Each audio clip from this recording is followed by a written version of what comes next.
오늘은 우리가 세 군데의 말씀을 먼저 읽고 말씀을 나누도록 하겠습니다. 성경을 찾으셔도 되고 앞에 있는 자막을 참조하셔도 되겠고요. 먼저 마가복음 15장 37절 38절입니다. 예수께서 큰 소리를 지르시고 숨지시니라. 이에 성소 휘장이 위로부터 아래까지 찢어져 둘이 되니라. 히브리서 10장 19절에서 20절입니다. 그러므로 형제들아, 우리가 예수의 피를 힘입어 성소에 들어갈 담력을 얻었나니 그 길은 우리를 위하여 휘장 가운데로 열어놓으신 새로운 산길이요 휘장은 곧 그의 육체니라. 한 군데만 더 보겠습니다. 출애굽기 14장 16절입니다. 지팡이를 들고 손을 바다 위로 내밀어 그것이 갈라지게 하라. 이스라엘 자손이 바다 가운데서 마른 땅으로 행하리라. 아멘. 오늘 말씀의 제목은 찢어진 휘장, 갈라진 홍해. 두 가지가 어떤 연관성이 있을까 또 의문이 드실 수도 있겠는데, 구약의 중요한 사건들은 하나님께서 말씀하고자 하시는 내용이 있습니다. 그것은 바로 그리스도를 통해서 이루실 복음의 역사인 겁니다. 우리가 만약에 구약 성경을 읽을 때 그러한 사실들을 생각하지 않고 염두에 두지 않고 그냥 구약 성경을 역사적으로만 이해를 한다면, 물론 그 속에서 살아계신 하나님의 놀라우신 능력과 영광을 발견할 수는 있습니다. 그러나 하나님께서 우리에게 말씀하고자 하시는 충분한 의미를 다 알지는 못하게 됩니다. 그렇기 때문에 신약 성경 속에서 예수님께서 이루시고 또 우리에게 약속하신 이러한 복음의 관점에서 구약 성경을 다시 한번 볼 때 우리는 거기서 신약에서 충분히 발견하지 못할 위대한 하나님의 사역의 방법들을 우리가 그 속에서 발견할 수 있습니다. 그래서 오늘은 우리가 그 부분에 초점을 맞춰서 말씀을 나누고자 합니다. 지난 시간에 우리는 예수님께서 십자가 위에서 7 말씀을 하셨던 가상 7원에 대해서 말씀을 나눴습니다. 다 이루었다 하시고, 아버지여 내 영혼을 아버지께 부탁하나이다 하는 말씀을 끝으로 숨을 거두셨습니다. 근데 그리고 나서의 사건입니다. 그와 동시적인 사건이죠. 동시에 일어난 사건. 마가복음 지금 15장에서 우리가 말씀을 보았는데, 예수께서 큰 소리를 지르시고 숨지시니라. 이에 성소 휘장이 위로부터 아래까지 찢어져 둘이 되니라 그랬습니다. 성막에 대해서 공부를 해본 분이라면 기본적으로 이것이 무엇을 의미하는지 어느 정도 알 수 있겠습니다만, 아직까지 생소한 분들도 있지 않겠습니까? 그래서 잠깐 동안만 이것이 무엇을 의미하는지, 지성소에 이 휘장이 찢어진다는 것이 무엇을 의미하는지를 약간만 설명을 하고 본 말씀으로 가려고 합니다. 하나님께서 이스라엘 백성들을 애굽에서 건져내셨습니다. 그날이 바로 유월절입니다. 그리고 그들이 광야로 가서 시내산에서 이제 하나님을 만납니다. 하나님이 모세와 그 백성들에게 말씀하십니다. 그 말씀이 바로 율법이라는 겁니다. 근데 율법을 말씀하시면서 거기에서 하나님의 역사, 하나님의 은혜를 우리에게 전달해 주셨습니다. 그냥 율법 자체로만 본다면 이것은 은혜가 아닙니다. 그냥 법령일 뿐입니다. 하나님의 규칙일 뿐입니다. 어찌 보면 하나님의 어미하심과 하나님의 공의로우심을 우리에게 그대로 보여주고, 죄에 대한, 우리가 죄인이란 사실과 죄에 대한 대가가 무엇이냐 하는 것을 적나라하게 우리에게 보여주는, 우리가 그 속에서 하나님의 은혜를 발견하기는 참으로 어렵습니다. 아니, 발견할 수가 없습니다. 왜냐하면 그것은 하나님의 은혜 측면보다는 하나님이 얼마나 거룩하신가, 하나님이 얼마나 죄에 대해서 정말 심각하게 생각하시고 이 죄를 심판하셔야만 되는가 하는 부분들에 초점이 맞춰져 있기 때문에 율법에서 은혜를 발견하기란 불가능합니다. 그런데도 구약의 옛 언약에는 은혜가 있습니다.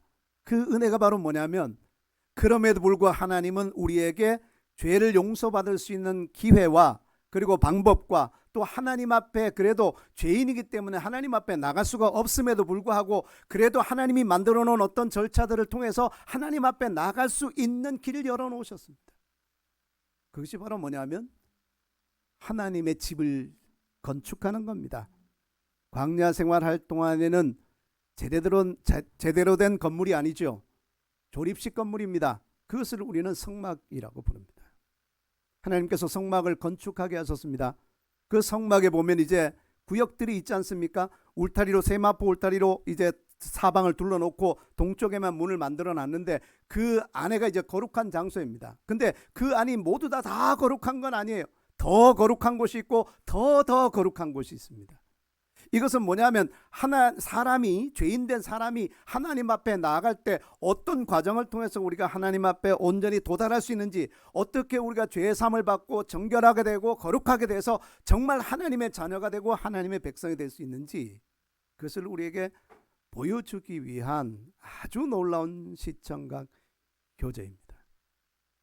성막들 안에 들어가면 성소와 지성소라고는 컨테이너 박스 같은 건물이 있습니다. 정말 컨테이너 박스 같아요. 그 박스는 어떻게 이루어졌느냐 하면 시띠나무라는, 아카시아 종류의 시띠나무라는 것을 깎아가지고 판넬을 만들었습니다. 판넬을 만들어가지고 그 위에다 다 금을 씌웠어요. 그래서 그런 판넬이 몇 개냐, 48개로 이루어져 사방으로 이제 둘러가지고 이제 다 연결을 해놓은 겁니다. 고리를 다 각기 4개씩 만들어서 그 고리에 다 꿰어가지고 튼튼하게 이제 만들어 놓은 겁니다. 그 하나의 그 직사각형 판넬을 만드는 거죠. 집을 만드는 거예요. 근데 그것도 그 사이에 좀 더 방을 나누어 놨어요. 좀 더 거룩한 곳과 좀 상대적으로 좀 덜 거룩한 곳. 덜 거룩하다는 말은 사실은 맞지 않습니다. 이건 거꾸로 우리가 적용을 해야 됩니다. 자, 이제 성막이 들어가는 입구, 그 세마포 휘장으로, 세마포 그 울타리로 짜진 그 밖은 완전히 세상입니다. 정말 부정한 곳입니다. 죄악이 있는 곳입니다. 근데 그 문을 통해서 들어가면 거기에 번제단이 있고 또 물두멍이 있습니다. 거기서 이제 죄를 위해서 제사를 드리고 그리고 또 씻는 겁니다. 여기가 정결하게 하는 장소입니다. 아직까지 정말 하나님을 만날 수 있는 곳은 아닌 겁니다. 그 안에 성소라고 하는, 아까 그 말했던 그 방이, 그 집이 이제 비로소 하나님의 거룩한 장소라고 하는 겁니다. 근데 들어가는 입구방이 성소라고 불립니다. 거룩한 방이라는 뜻이죠. 거룩한 처소. 그리고 그 끝에 있는 또 하나의 방이, 거기를 지성소라고 부릅니다. 가장 거룩한 곳, 지극히 거룩한 장소. 근데 이것을 뭘로 나누냐면 판넬로, 같은 판넬로 나누어 놓은 것이 아니고 휘장이라는 것으로 나누어 놨어요. 이것을 휘장이라 그러면 그냥 커튼입니다. 쉽게 생각하면 커튼이에요. 그 커튼을 가지고 거룩한 곳과 좀 더 거룩한 곳, 지극히 거룩한 곳을 나누어 놓은 겁니다. 근데 이 뜰에는 이스라엘 백성이라면 재물을 가지고 언제든지 누구라도 들어갈 수 있습니다. 이스라엘 백성이라면 제사를 드릴 목적으로 재물을 가지고 이 뜰까지는 들어갈 수 있습니다. 근데 거기까지만 들어갑니다. 그리고 이 성소라는 곳은 어떤 사람이 들어갈 수 있느냐? 이제 제사장들만 들어갈 수 있습니다. 이스라엘을 대표하는, 하나님 앞에 위임받은 레위 지파 가운데서 아론의 후손들, 이 사람들만이 이제 그 성소 안에 들어갑니다. 성소 안에는 매일 들어갑니다. 아침 저녁으로 들어갑니다. 언제든지 들어가서 거기서 이제 봉사를 합니다. 그런데 휘장 하나를 사이에 두고 그 지극히 거룩한 장소는 제사장들도 못 들어갑니다. 제사장 중에 대표되는 사람이 하나 있습니다. 초대 이 대표되는 사람이 대제사장이라고 부르는데 이 초대 대제사장은 아론입니다. 근데 그 거룩한 방에는 이 대제사장만이 들어갈 수 있습니다. 근데 들어가되 항상 성소에 들어가듯이 매일 들어갈 수 있느냐? 대제사장은 항상 언제든지 들어갈 수 있느냐? 절대 그렇지 않습니다. 1년에 딱 하루 기회가 주어집니다. 그날은 이스라엘 종교력으로 속죄일, 대속죄일이라고 하는 욤키푸르, 대속죄일이라고 하는 7월 10일입니다. 우리 달력 말고 이스라엘 종교력으로 7월 10일 대속죄일. 이스라엘의 1년 동안의 죄를 위해서 대제사장이 거기에 들어가서 하나님 앞에 죄 용서를 받는, 속죄를 받는 그곳. 그래서 1년에 단 한 차례, 물론 횟수가 하나는 아닙니다. 그날 하루 동안 4번 들어갔다 나갔다 합니다. 왜 들어가냐면 먼저 들어가서 향을 피우고 그 다음에 대제사장이 자기를 위해서 먼저 희생제물을 드리고 그 피를 갖다가 거기다 갖다 바르고 그 다음에 본제사로 이제 속죄 안에 들어가고 나중에 정리하기 위해서 또 들어갑니다. 그것이 하루에 다 이루어지는 겁니다.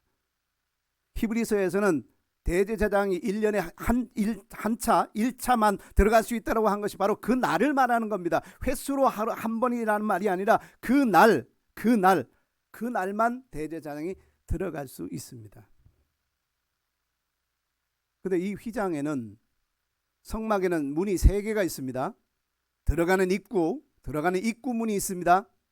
뭘로 만들었느냐면 역시 천으로 만들었어요. 청색과 홍색과 또 자주색, 보라색, 그리고 또 가늘게 꼰 배실이라는 4가지를 혼합해서 커튼을 짜는 겁니다. 그래서 그걸 문으로 만들었어요. 들어가는 입구문. 그 다음에 두 번째 성소로 들어가는데도 문이 있을 것 아닙니까? 거기도 역시 커튼으로 만들어진 거예요. 거기도 역시 같은 소재로 만들었습니다. 그런데 이 지성소 들어가는 이 커튼은 동일한 재료 4가지 색상을 가진 동일한 실을 가지고 천을 짰습니다만 한 가지가 더 중요한 것이 있습니다. 거기에는 그룹을 수놓았습니다. 그룹이라는 것은 천사의 한 일종, 천사 중에 하나입니다. 천사 중에 어떤 계급, 어떤 그 형태예요. 성경에 보면 천사장들도 나오고 가브리엘 천사장 나오잖아요. 미가엘 천사장 나오지 않습니까? 근데 천사들도 또 그룹이라는, 케루빔이라고 하는 천사들이 있고 그 다음에 또 세라핌이라고 하는, 스랍이라는 천사들이 있습니다. 각각 하는 역할들이 조금 달라요. 근데 거기에 그룹이라고 하는, 우리말 성경에 그룹이라고 돼 있고, 그룹이라고 하니까 신천지에서는 그룹 토론하는 것처럼 그렇게 이야기를 하는데 그건 잘못 이해한 거예요. 케룹을 한국말로 옮겨서 그룹이라고 그냥 표현한 겁니다. 복수를 말할 때는 케룹임이고요, 단수를 말할 때는 케룹입니다. 그래서 그 그룹을, 천사를 여기에다가 여럿을 이제 거기다 수를 놓았습니다. 수를 놓았어요. 그렇게 해서 지성소를 딱 해놓은 겁니다. 얼마나 이곳이 거룩한 장소냐면 하나님께서 특별히 아론에게 명령하실 때 함부로 아무 때나 들어가지 마라, 그래서 죽기를 면하라 그랬어요. 함부로 들어갔다는 너라도, 대제사장이라도 죽는다는 말이에요. 그만큼 거룩한 장소예요. 1년에 단 한 차례만 들어갈 수 있는. 다른 날들은 이동을 할 때 외에는, 이동을 할 때는 어쩔 수 없이 이제 다 성막 전체를 다 거두어야 되니까 어쩔 수 없이 들어갈 수밖에 없습니다만, 그냥 평상시에 이 성막이 세워져 있는 날 동안에는 결코 어느 누구도 속죄일이 아닌 날, 대제사장이 아니라면 들어갈 수가 없습니다. 들어가면 어떻게 된다고요? 죽는다. 근데 거기에 왜 그룹을, 수를 놓게 하셨느냐 하면 아주 중요한 의미가 있습니다. 그룹에 제일 먼저 성경에서 등장하는 곳이 어디냐면 창세기 3장이에요. 창세기 3장에 그룹이 나오는데 어떤 장면에서 나오느냐 하면 아담과 하와가 범죄했습니다. 그래서 범죄해서 하나님의 눈을 피해갑니다. 그리고 자기들이 벗었다는 것을 알고 어떻게 합니까? 무화과 잎으로 옷을 만들어 입습니다. 근데 그것은 금방 이제 말라지게 되겠죠. 하나님께서 동물을 잡아서 그 동물의 가죽을 가지고 그들에게 옷을 입힙니다. 이것은 우리에게 굉장히 중요한 의미를 주잖아요.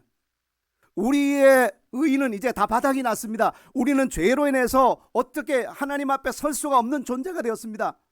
사람들 나름대로 선행을 하고 종교적인 어떤 관념 가지고 자기 자신의 부끄러움을 이렇게 무화과 나무 잎처럼 덮어보려고 했지만, 그러나 덮여지지 않습니다. 불가능합니다. 인간은 스스로 죄에 대한 문제를 해결할 수가 없습니다. 그것을 해결해 줄 수 있는 존재는 천사도 아니고 그 어느 누구도 아니고 오직 하나님만입니다. 하나님께서 동물을 잡아서 그에게 옷을 입혀줍니다. 그 가죽을 가지고 옷을 입혀줍니다. 이것은 최초로 계시된 예수 그리스도 그 메시아를 통해서 그의 죽으심 가지고 그 피로 우리를 덮어주실, 그 피로 우리의 죄를 가려주실, 우리가 그리스도와 함께 합하여 침례를 받을 때 그리스도로 옷 입었느니라 하는 말씀처럼 예수 그리스도의 그 가죽옷으로 영원한 죄를 덮는 생명의 옷으로 우리를 덧입혀 줄 것에 대한 그림자입니다. 하나님께서 미래적인 예언을, 구원에 대한 예언을 말씀하시고 난 다음에 어떻게 하셨는지 아십니까? 그들을 에덴 동산에서 추방시켜 버렸습니다. 그리고 나서 등장하는 것이 바로 그룹입니다. 하나님께서 그룹과 두루 도는 화염검을 거기에 두어서 이 사람들이 더 이상 이 에덴 동산에 접근해서 그 중앙에 있는 거기에 있는 생명나무를 먹고 영생할까 염려하노라 하고 그들의 길목을 차단시켜 버렸어요. 에덴 동산으로 들어가는 그 동쪽 문을 차단시키고 거기에다가 두루 도는 화염검, 빙빙 돌면서 지키는 화염검이에요. 그리고 그룹을 거기에 뒀단 말이죠. 아무도 못 들어와. 아무도 생명에 접근할 수가 없어. 아무도 하나님 앞에 나올 수가 없어. 사람이 죄인 된 이후에는 하나님과 사람 사이에 장벽이 생기고 하나님과 사람 사이에 그 거룩하신 하나님 앞에 죄인이 도저히 스스로의 힘으로 나갈 수 없도록 그것이 얼마나 그 간격이 큰 것이며 그것이 얼마나 심각한 것인지 하나님께서는 구약의 창세기 사건을 통해서 우리에게 보여주실 뿐만 아니라 성막 안에서 우리에게 보여주시는 거예요. 대제사장이 1년에 한 차례 단 한 번 거기에 들어갈 수 있다라고 하나님이 말씀하신 것은 그것도 그냥 들어가는 것이 아니에요. 자기를 위해서 속죄하고 가족을 위해서 속죄하고 다 거친 다음에 비로소 들어갑니다. 그것도 들어가서 언약궤가 거기에 있는데, 속죄소가 있고 언약궤가 있는데 그것도 선명하게 보지도 못해요. 먼저 들어가서 향을 피워가지고 향연으로 그것을 가득 채웁니다. 흐릿하게 보는 거예요.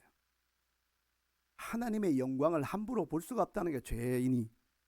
구약에서 보면 몇 사람의 사례가 나오잖아요. 하나님을 본 사람은 나 이제 죽었구나. 그죠? 하나님을 목격한 사람은 이제 나 죽었구나 생각하는 거예요. 그만큼 하나님은 거룩하시고 인간은 죄악됐기 때문에 하나님 앞에 나갈 수도 없고 생명으로부터는 단절돼서 떨어진 상태가 돼버렸어요. 그게 이 휘장이 말해주는 의미입니다. 그룹이 거기에 지키고 있습니다. 이 그룹은 지키는 그룹으로 거기에 형상화해 놓은 거예요. 지키는 그룹. 아무도 접근하지 못해. 접근하면 안 돼. 들어오면 안 돼. 하나님의 생명에 너희가 감히 죄 가운데서 그냥 들어올 수가 없어. 하나님 앞에, 하나님의 존전에 너희가 그냥 너희의 있는 그 모습 그대로 도저히 들어올 수 없어. 철저하게 차단을 해놓은 겁니다. 그것은 바꿔 말하면 뭐냐면 인간은 누구라도 구원받을 자격이 없어. 인간은 누구라도 하나님 앞에 나올 자격이 없어. 거기에 대제사장에게 단 한 차례, 1년에 한 차례 기회를 준 것은, 이거는 정말 이 자격을 갖춘 자는 하나님으로서 죄가 없는 한 분밖에 없다는 것을 우리에게 보여주는 거예요. 하나님으로서 육신을 입고 이 땅에 오신 그분 외에는 인간 중에는 중재자도 없고, 인간 중에는 구원자도 없고, 인간 중에는 대속자도 없고, 인간 중에는 어떤 사람에도 스스로가 죄인이기 때문에 이 죄의 문제를, 자기의 죄뿐만 아니라 타인의 죄의 문제를 해결할 수 없다라고 하는 거예요. 여기에 이제 성막이 건축되고 거기에 이제 지성소에 들어가는 그 입구 휘장, 바로 그것을 말하는 건데요. 그것이 지금 이렇게 견고하게 사람들에게 출입 금지의 표시를, 사인을 우리에게 보여주고 있는 겁니다. 나중에는 이게 성막이 가나안 땅에 정착하고 솔로몬의 때가 됐을 때 성전을 건축하지 않습니까? 그죠? 이제는 건물로 건축을 합니다. 다윗이 그 마음속에 하나님의 언약궤가 천막 안에 그냥 방치되어 있는 것이 너무나 안타까워서 하나님의 집을 건축해야 되겠습니다. 그런 마음을 품었을 때 하나님이 다윗에게는 허락을 안 해줬어요. 근데 모든 재료는 다윗이 다 준비하게 했죠. 하나님이 설계도까지 다윗에게 다 줬어요. 모세에게 시내산에서 성막의 설계도를 주신 것처럼 성전에 대한 설계도를 하나님이 다윗에게 다 주셨어요. 다윗은 위대한 사람이에요. 다윗은 정말 선지자예요. 모세의 버금간, 모세만큼은 아니지만 모세의 버금간은 정말 하나님 앞에 아주 뛰어난 예배자이고 하나님 앞에 가장 가까이 있는 사람 중에 하나예요. 그가 모든 것들을 다 준비해 놨어요. 그리고 그의 아들 솔로몬이 건축을 합니다. 규모로 보면 이 성막과 비교할 수가 없죠.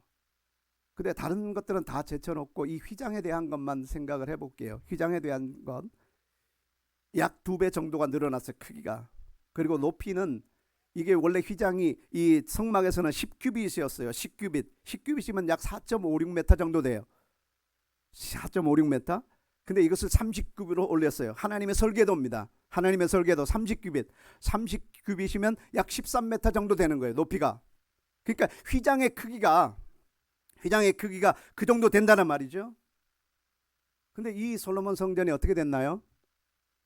바벨론의 느부갓네살에 의해서 완전히 파괴되고 말았죠. 흔적도 없이 다 사라져 버렸어요. 나중에 돌아온 사람들이 성전을 다시 건축을 하지요. 스룹바벨의 성전을 건축합니다. 근데 건축한 것도 나중에 또 망가지고 소실돼요. 그래서 예수님 시대에 있던 성전은 헤롯이 중개축한 거예요. 헤롯이. 근데 이 헤롯이라는 사람은 원래 유대인이 아니란 말이죠. 이 사람은 에돔 사람이에요. 에돔 사람인데 로마에서 이 사람을 그냥 이스라엘의 유대의 왕으로 세워놓은 거예요. 그러니까 사실은 하나님의 백성의 왕이 될 자격이 없는 사람이에요. 근데 이 사람은 자기 과시가 또 뛰어나가지고 성전을 개축할 때 위에 높이를 10규빗을 더 높였어요. 40규빗으로 높인 거예요. 그러니까 이게 약 18m 정도 되는 겁니다. 자, 예수님 시대에 서 있는 이 성전이 예수님께서 이 성전을 헐라하셨던 그 성전이 이 휘장이 지성소 들어가는 휘장이 구조는 같아요. 성막과 구조는 같습니다. 역시 거기에도 대제사장 외에는 들어갈 수 없습니다. 1년에 한 차례. 그런데 이것이 크기가 높이가 18m 정도 되고 길이가 약 9m 길이가 또 9m 정도 되고 그리고 이 두께가 지금 만약에 그게 서 있으면 우리가 그것을 알 수 있겠는데 이미 성전이 사라진 지가 2000년이 넘었으니까 그냥 전에 내려오는 이야기로 들을 수밖에 없어요. 어떤 사람은 이 두께가 이 커튼의 두께가 휘장의 두께가 약 20cm 정도 됐다라고 하는 사람도 있어요. 근데 대체적으로는 10cm 이상이라고 생각해요. 10cm 이상이면 커튼이 아니고 이건 거대한 양탄자예요. 거대한 양탄자. 이 정도 두께의 거대한 것이 18m 높이에 지금 딱 드리워져 있는 겁니다. 이거를 다는 것도 300명이 매달려야 된대요. 위에다 매는 것도 위에다 거는 것도 그 정도로 거대한 거예요. 근데 예수님께서 죽으시는 그 순간에 이 성전 휘장이 위로부터 아래로 찢어져서 두 동강이 난 겁니다. 두 쪽이 돼버렸다. 완전히 찢어진 거예요. 완전히 찢어진 거예요. 이것이 가능하겠습니까? 학자들마다 이게 얼마나 견고하냐 하면 최소한이 황소 2마리가 양쪽에서 끌어도 절대로 찢어지지 않는다라고 말하는 거. 또 어떤 사람들은 황소 6마리가 양쪽에서 3마리씩 잡아당겨도 끊어지지 않는다. 한번 생각해 보세요. 두께가 촘촘하게 짠 이 천이 두께가 10cm 이상이라고 하면 이건 누가 사람이 찢을 수 있겠습니까? 근데 만약에 이 휘장이 아래에서부터 위로 찢어졌다면 혹시나 사람이 했을 수도 있다라고 생각할 수 있을 거예요. 근데 방향이 굉장히 중요합니다. 위로부터 아래로 찢어졌습니다. 아멘. 사도 히브리서를 쓰고 있는 사도는 뭐라고 이 대목에서 설명을 하고 있느냐 하면 우리가 아까 읽었던 히브리서 10장 19절 20절에 그러므로 형제들아 우리가 예수의 피를 힘입어 성소에 들어갈 담력을 얻었나니 그 길은 우리를 위하여 휘장 가운데로 열어놓으신 새로운 산길이요 휘장은 곧 그의 육체니라. 모세의 때부터 광야에서 성막을 건축하고 거기에 휘장이라는 것을 들여서 사람이 함부로 들어가지 못하도록 해놓았던 그것이 결국은 하나님이 이것을 통해서 뭘 말하려고 하는 것이냐? 예수 그리스도의 육체다 이거예요.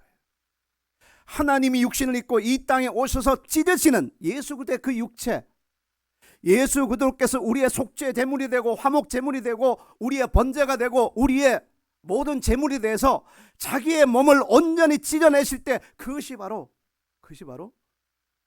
이 지성소 하나님 앞에 나갈 수 있는 길을 막고 있던 휘장이 찢어진 것과 같은 의미로 해석이 되고 있는 것이에요. 아무도 하나님 앞에 나아갈 수 없었습니다. 대제사장이 1년에 한 뼘이나 하는 것은 메시아의 사역을 알려주기 위한 것이지 사람은 어느 누구도 하나님 앞에 스스로의 힘으로 나갈 수 없었습니다. 동물의 제사를 의지하고도 나아가도 결국은 그 앞에 가서 휘장 앞에 가서 멈춰야 됐습니다. 더 이상 나갈 수 없었어요. 1년에 한 차례라고 하는 것은 결국은 마지막에 예수께서 한 번 이루실 것을 말하는 것이지 사람에게 기회를 준 것이 아니에요. 엄밀히 말하면. 근데 그것이 찢어져 내렸다라고 하는 것은 하나님 앞에 나아가는 막힌 담장이 무너졌다라고 하는 거예요. 예수 그리스도의 십자가로 인해서 막혔던 담들이 허물어지고 이제는 누구든지 동물의 피가 아니고 황소와 염소의 피가 아니고 예수 그리스도의 보혈을 의지해서 그걸 가지고 누구든지 담대하게 하나님 앞에 나갈 수 있게 됐다. 지성소 안으로 들어갈 수 있게 됐다. 아멘. 하나님께서 도저히 사람에게 열려있지 않았던 길, 하나님 앞에 나갈 수 없는 길, 생명나무로 나갈 수 없는 영원한 생명을 얻을 수 있는 그 길이 차단되었던, 그룹에 의해서 차단되었던, 죄로 인해서 결국 차단되었던 그곳에 길을 여신 거예요. 예수 그리스도께서 친히 길을 여신 겁니다. 그 길을 여신 사인이 바로 뭐냐면 위로부터 아래로 그 거대한 휘장이 찢어져 내린 거예요. 자, 그러면 출애굽의 사건, 이 홍해 사건과 어떤 연관이 있을까요? 일단 유사한 점을 우리가 먼저 보면 이스라엘 백성들이 애굽에서부터 탈출해서 이제 벗어납니다. 벗어나는데 홍해에 도달하기까지는 아직까지 완전히 벗어난 게 아니에요. 짐 싸들고 6월절 그 밤에 짐 싸들고 다 이제 지팡이 짚고 허리띠 메고 또 가면서 먹을 빵 준비하고 무교병 준비하고 열심히 이제 그 아침 되면 이제 다 나옵니다. 다 나오는데 아직까지 여전히 애굽의 영토인 거예요. 아직 출애굽이 이루어지지 않았어요. 이들이 만난 것이 바로 어디냐면 홍해입니다. 홍해.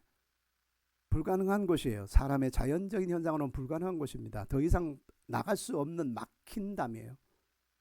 어느 누구도 이 홍해를 이 200만 명 되는 이 이스라엘 백성들이 건널 수 있을 것이라고 생각을 하지를 못했습니다. 이 길은 새로운 길이에요. 예수께서 열어놓은 길이 하나님 앞에 나아가는 새로운 길이듯이 이 홍해를 지나가는 이 길이 그 당시에 그림자로서 우리에게 보여주는데 이것이 바로 새로운 길이라는 거예요. 새로운 길. 사람들이 가보지 못한 길. 왜 이것이 새로운 길이냐? 원래는 이들이 나왔을 때 출애굽기에서 기록하고 있기를 원래 블레셋 길로 가는 육로가 가나안 땅으로 가는 아주 빠른 길이 있습니다. 그 길로 가면 돼요. 지중해를 따라서 그냥 그 길로 올라가면 가나안 땅으로 곧장 들어가요. 근데 하나님께서는 그 길로 사람들을 인도하지 않았다고요. 이 사람들을 광야로 돌려가지고 홍해에 있는 곳으로 가게 했단 말이죠. 왜냐하면 거기서는 길이 없는 곳이에요. 거기는 길이 없어요. 이 사람들이 걸어서 갈 수 있는 길이 없어요. 막혀 있는 곳이라고요. 근데 하나님은 굳이 그곳으로 인도해 가셨어요. 그곳 지리를 모세는 이미 알고 있습니다. 왜냐하면 40년 전에 이미 그곳을 지나갔었으니까요. 근데 백성들은 잘 모릅니다. 그곳에 어떤 것이 있는지. 근데 딱 가보니까 홍해가 딱 가로막혀 있는 거예요. 따라가 보니까 홍해가 가로막혀 있어요. 근데 설상가상으로 뒤에서는 애굽의 군대가 쫓아오고 있습니다. 이 어떻게 하느냐? 이스라엘 백성들의 특기가 뭔지 아십니까? 불평불만하는 거예요. 하나님이 우리를 여기에 데려다가 죽게 하시나 보다 불평합니다. 하나님은 다 계획이 있었어요. 어떤 계획이 있으셨어요? 하나님은 이 홍해를 이스라엘 백성들이 건너가게 하시도록 하는 거예요. 하나님께서 모세에게 말씀하시지 않습니까? 지팡이를 들고 손을 바다 위로 내밀어 그것이 갈라지게 하라. 이스라엘 자손이 바다 가운데로 마른 땅으로 행하리라. 근데 참 중요한 점을 사람들이 간과합니다. 하나님의 말씀대로 모세가 그렇게 지팡이를 바다 위로 내밀었어요. 그랬더니 아무런 일도 일어나지 않아요. 하루가 지나는 동안에 아무런 일도 일어나지 않았어요. 어떤 일이 사실 일어나고 있었는지 아십니까? 하나님께서 동풍을 불어서 바다를 갈라지게 하기 시작했습니다. 이 동풍은 이스라엘 사람들이 지금 가고 있는 방향의 반대 방향이에요. 이 사람들은 지금 서쪽에서 동쪽으로 이동하고 있습니다. 근데 하나님은 동풍을 불어서 바다를 가르기 시작합니다. 이 동풍은 반대편이에요. 이스라엘 사람들이 가고 있는 반대편. 반대편에서부터 하나님께서 바다를 갈라오기 시작한 거예요. 휘장이 사람이 서 있는 이곳에서부터 찢어진 것이 아니고요. 저쪽에서부터 하나님께로부터 이게 찢어지기 시작한 거예요. 그래서 찢어서 밑에까지 와서 두 동강이 났어요. 정당히 찢어지고 만 것이 아니고 멈춘 것이 아니고 두 동강이 났습니다. 밤새도록 하나님께서 동풍을 불어서 바다를 가르시는데 이 홍해를 갈라내시는데 그쪽에서부터 계속 오는 거예요. 계속 갈라져 오는 겁니다. 계속 갈라져 와서 여기까지 어떻게 도달하느냐? 완전히 갈라져서 이것이 두 조각이 난 겁니다. 성경에는 이스라엘 백성들이 마른 땅으로 걸었다라고 말하는 거예요. 이게 가능한 겁니까? 어떤 사람들은 주장하기를 이거는 우리나라 진도 같은 데서 일어나고 있는 그런 현상 아니겠느냐? 그 썰물과 밀물 이런 것이 만날 때 이런 것에 따라서 바다가 그 묻이 드러나는 그런 때가 있지 않겠느냐? 말도 안 되는 것이 왜 그러냐 하면 성경에서 굳이 그 말씀을 표현을 했어요. 좌우로 물이 벽이 되었다라는 거예요. 좌우로 물이 벽이 되었다라는 하는 것은 물이 지금 차 있는 상태에서 진짜 갈라진 거예요. 우리나라에서 일어나고 있는 소위 모세 현상이라고 하는 거는 홍해 기적이라고 하는 거는 그건 기적이 아니죠. 그거는 자연 현상일 뿐이에요. 좌우로 물벽이 될 수가 없어요. 물이라는 것이 흐르는 것이 정상인데 흐르지 않고 어떻게 그렇게 있을 수 있어요? 하나님의 역사는 그것이 아니에요.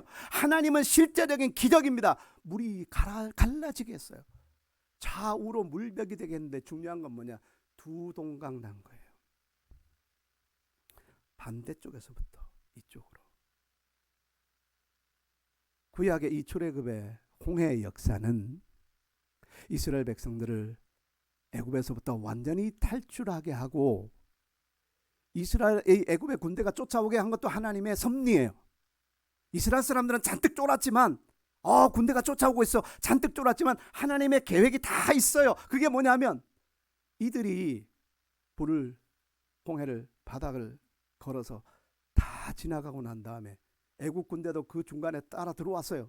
다 들어왔는데 결국 어떻게 했습니까? 하나님께서 모세에게 다시 지팡이를 내밀어서 물을 정상으로 돌이키라고 하셨어요. 그랬더니 애굽의 군대는 한 사람도 나오지 못하고 거기에 수장되고 말았습니다. 출애굽의 사건을 하나님께서 우리에게 보여주고자 하는 아주 중요한 신약적인 말씀이 두 군데가 있어요. 그 하나가 뭐냐면 고린도전서 5장 7절에 있는 말씀이에요. 너희는 누룩 없는 자인데 새 덩어리가 되기 위하여 묵은 누룩을 내어버리라. 우리의 유월절 양 곧 그리스도께서 희생이 되셨느니라. 유월절은 예수를 말하는 것이다. 유월절에 이스라엘 백성들이 애굽에서 건짐받을 수 있었던 것은 어린 양의 피를 발랐기 때문 아니냐? 그것은 하나님이 우리에게 뭘 말하고자 하느냐? 우리를 죄와 사망에서, 이제는 애굽이 아니라, 애굽의 노예 생활이 아니라 죄와 사망의 영원한 그 속박 가운데서 우리의 영혼을 건져내서 하나님 나라로 들어가기는 이 위대한 일에 출발점은 뭐냐? 예수 그리스도께서 피를 흘리셨느니라. 그가 죽으셨다. 이게 첫 번째 유월절을 이해하는 가장 중요한 키워드예요. 그 다음에 또 하나, 홍해의 사건을 우리가 이해하는 가장 중요한 키워드가 고린도전서 10장이에요. 고린도전서 10장 1절 2절에 이렇게 말씀합니다. 형제들아, 나는 너희가 알지 못하기를 원하지 아니하노니 우리 조상들이 다 구름 아래 있고 바다 가운데로 지나며 모세에게 속하여 다 구름과 바다에서 침례를 받았고, 하나님께서 홍해를 우리에게 시청각 교제로 보여주시는 이유는 우리가 예수 그리스도의 보혈을 의지하고 믿음으로 세상에서부터 나오겠다 이거, 죄로부터 나는 벗어나겠다 이거예요. 그게 끝이냐? 아직 아니다. 출발이다. 이제 출발. 회개하고 예수 믿겠다고 영접 기도하는 것은 출발이다. 이제 그 다음에 해야 될 것이 뭐냐? 홍해를 건너가는 거예요. 홍해를 건너갈 때 어떤 일들이 일어납니까? 지금 갈라진 물 사이로 지나가는 거예요. 우리가 찢어진 휘장 사이로 나아가서 하나님 앞에 그 영원한 생명으로 나아가는 그 과정이 어떤 것을 통해서 우리가 나가는 겁니까? 그냥 믿기만 하면 되는 겁니까? 아니면 어떤 과정을 통해서 우리가 그 찢어진 휘장 사이로 새롭고 산 길로 나갈 수 있습니까? 그것은 회개하고 예수 그리스도의 이름으로 침례를 통해서 이제 출발하는 거예요. 홍해를 들어가는 겁니다. 홍해를 들어갔을 때 이스라엘 백성들은 물속으로 완전히 들어간 거예요. 물의 좌우에 벽이 됐고 그 물속으로 모세에게 속하여 그 구름과 바다에서 침례를 받았고, 위에는 구름 기둥이 있습니다. 구름 기둥은 항상 하나님과 연관되어 있는 구름이 나올 때는, 항상 그냥 자연 구름 말고 하나님과 연관되어 있는 구름이 나올 때는 항상 하나님의 임재나 성령의 역사를 이해하시면 돼요. 하나님의 임재 가운데서 이 사람들이 바다를 지나가는데, 하나님의 임재의 침례라는 것은 성령의 침례예요. 그리고 바다에서 침례를 받았다는 것은 예수 그리스도의 이름으로 물 침례를 받는 것이에요. 그것을 통해서 이스라엘 백성들이 건너편으로 이제 건너갑니다. 애굽에서 완전히 이제 탈출해 갑니다. 그러는 가운데 어떤 일이 생겼느냐? 뒤에 애굽 군대가 쫓아옵니다. 우리의 죄악은, 디모데전서에 있는 말씀에 보니까 우리의 죄악은 심판대까지 우리를 쫓아옵니다. 우리의 죄는, 어떤 사람의 죄는 먼저 앞에 나가서 심판을 받고 어떤 사람의 죄는 그를 따르나니, 어떤 사람의 죄는 먼저 가서 심판을 받아요. 그게 뭐냐면 예수 그리스도의 심판에 우리가 동참해서 먼저 우리가 죄 사함 받은 사람은 먼저 심판을 받은 거예요. 근데 그런 과정이 없었던 사람은 그 뒤를 제가 계속 따라, 애국 군대가 쫓아오듯이 계속 따라 어디까지 가냐? 심판대 앞에까지 가. 거기에서 이 자기 죄를 버리지 못한 사람은 결국 심판을 받는 거예요. 그런데 애굽의 군대가 그 뒤를 쫓아 들어오잖아요. 앞에 이스라엘 백성들은 두려움과 정말 겁이 나서 지금 앞에서 막 나갑니다. 그들이 다 안전하게 나왔어요. 그리고 난 다음에 물은 다시 원상태로 돌아가고 애굽의 군대는 장사되었습니다. 이 홍해 갈라진 곳으로 지나가는 동안에 어떤 일이 벌어졌느냐? 이스라엘 백성은 완전히 벗어나고 애굽의 군대는 거기에 장사 지냈다는 것입니다. 우리가 예수 그리스도께서 열어놓으신 새롭고 산 길, 바로 이 휘장 가운데로 지나갈 때 회개하고 예수 그리스도로 침례를 받고 성령의 침례를 받으면서 그 길을 나가는 겁니다. 근데 그때 어떤 일들이 일어나느냐? 우리의 죄와 옛사람이 장사되는 것입니다. 아멘. 죄와 옛사람이 장사되고 비로소 홍해를 나온 사람들이 하나님 앞에 속옷치면서 찬양을 하는 겁니다. 하나님이 우리를 구원하셨구나. 거기서 비로소 구원을 말할 수 있는 거예요. 아직까지 그 이전까지는 이스라엘 백성들은 나오긴 나왔지만, 탈출은 했지만 아직까지 벗어나지 못한 상태에서 두려움에 떨고 있는 거예요.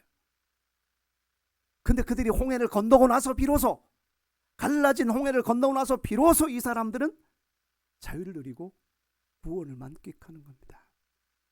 우리가 온전한 구원을 얻는다는 것은 예수 그리스도를 유월절 어린 양과 같이 나를 위해서 죽으신 분으로 믿습니다. 그 보혈이 나의 죄를 씻은 것을 믿습니다. 그리고 가만히 있나요? 아니죠. 그 열려진 새롭고 산 길로 나아가는 겁니다. 나아가는 과정 가운데 우리의 죄와 옛사람을 장사 지내고 성령의 충만함, 바로 구름의 침례 안에서 성령의 충만함을 받습니다. 그리고 약속의 땅 가나안으로 나아갑니다. 오늘 이 시간에 우리의 심령이, 우리의 믿음이 정말 이러한 과정을 통해서 놀라운 하나님의 은혜 속에서 우리가 지금 이 자리에 있다는 것을 망각하지 마시기 바랍니다. 우리가 성찬을 나누는 것은 이것을 기억하기 위한 것입니다. 아멘. 예수 그리스도께서 우리를 위해서 죽으셨다. 그리고 우리 앞에 휘장을 찢으면서, 상징적인 의미로 휘장을 찢으면서 우리 앞에 닫혔던 모든 생명으로 나아가는, 하나님 앞으로 나아가는 모든 닫혔던 길들이 열려졌다. 그 길로 어떻게 나가느냐? 홍해를 건너가듯이 우리가 건너가는 것이라 하는 것을 꼭 기억하시기를 바랍니다. 믿음을 다시 새롭게 하고 또 이 복음을 더 많은 사람들이 함께 듣고 함께 누릴 수 있도록 복음 전파자의 사명들을 감당할 수 있는 저와 여러분 되시기를 축복합니다.